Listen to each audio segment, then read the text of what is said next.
എല്ലാവർക്കും പുതിയൊരു വീഡിയോയിലേക്ക് സ്വാഗതം.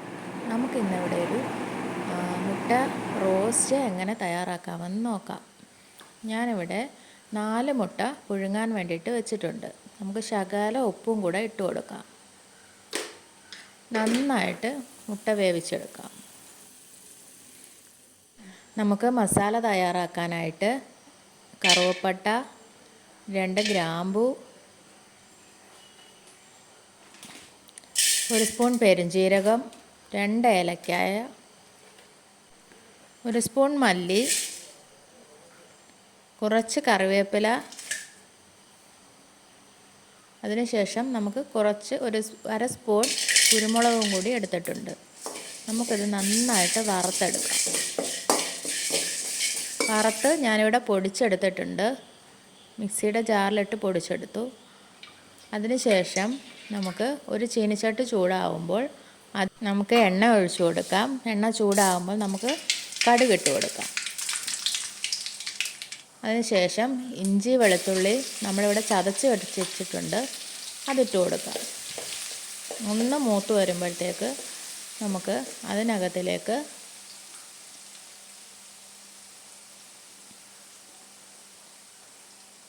പച്ചമുളക് ഇട്ട് കൊടുക്കാം.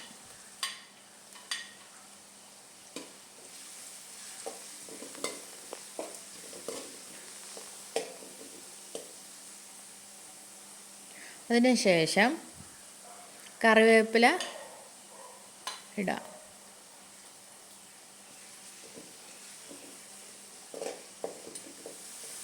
അതിനുശേഷം നമുക്ക് വറ്റൽമുളക് ഇട്ട് കൊടുക്കാം. വറ്റൽമുളക് ഞാനിവിടെ പൊടിച്ചാണ് ചേർക്കുന്നത്, മുറിച്ചിട്ടാലും മതി. അതിനുശേഷം ഞാൻ 4 സവാളയുള്ളി ചോപ്പ് ചെയ്തത് ഇട്ട് കൊടുത്തിട്ടുണ്ട്. നമുക്കത് നന്നായിട്ട് വഴറ്റിയെടുക്കാം.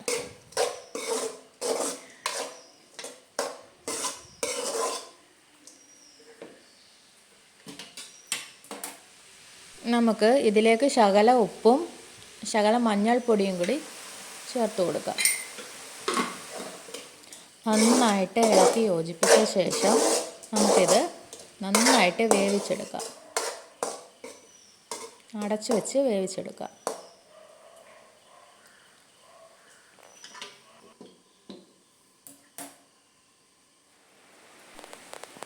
ഉള്ളിയൊക്കെ ഇവിടെ നന്നായിട്ട് വെന്ത് വന്നിട്ടുണ്ട്. നമുക്ക് ഇതിലേക്ക് ഒരു 3 തക്കാളി ഞാൻ അരിഞ്ഞു വെച്ചിട്ടുണ്ട്, അത് ഇട്ട് കൊടുക്കാം.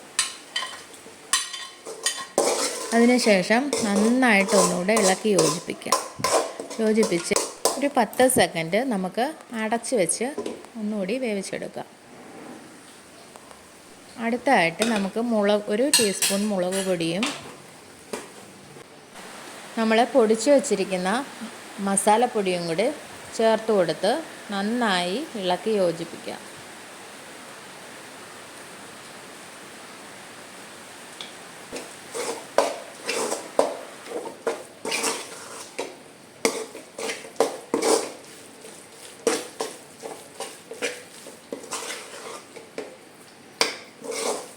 അതിനുശേഷം നമുക്ക് അതിലേക്ക് ചെറിയ ചൂടുവെള്ളം ഒഴിച്ചു കൊടുക്കാം. നമ്മുടെ ഗ്രേവിക്ക് ആവശ്യമായ ചൂടുവെള്ളം ഞാനിവിടെ ഒഴിച്ചു കൊടുത്തിട്ടുണ്ട്.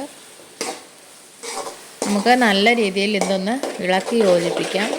ഇതൊന്ന് തിളച്ച് വരുമ്പോഴത്തേക്ക് നമുക്ക് ഇതിലേക്ക് മുട്ട ഇട്ട് കൊടുക്കാം.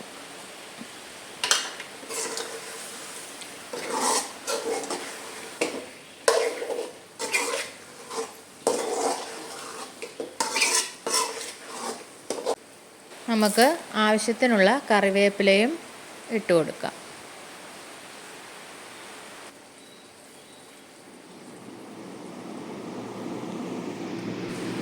കണ്ടില്ലേ, ചപ്പാത്തിയുടെ കൂടെയും അപ്പത്തിൻ്റെ കൂടെയും ഒക്കെ കഴിക്കാൻ പറ്റിയ നല്ലൊരു മുട്ട റോസ്റ്റ് ഇവിടെ റെഡിയായി കഴിഞ്ഞു. എല്ലാവരും ട്രൈ ചെയ്ത് നോക്കണം, ലൈക്ക് ചെയ്യണം, സപ്പോർട്ട് ചെയ്യണം.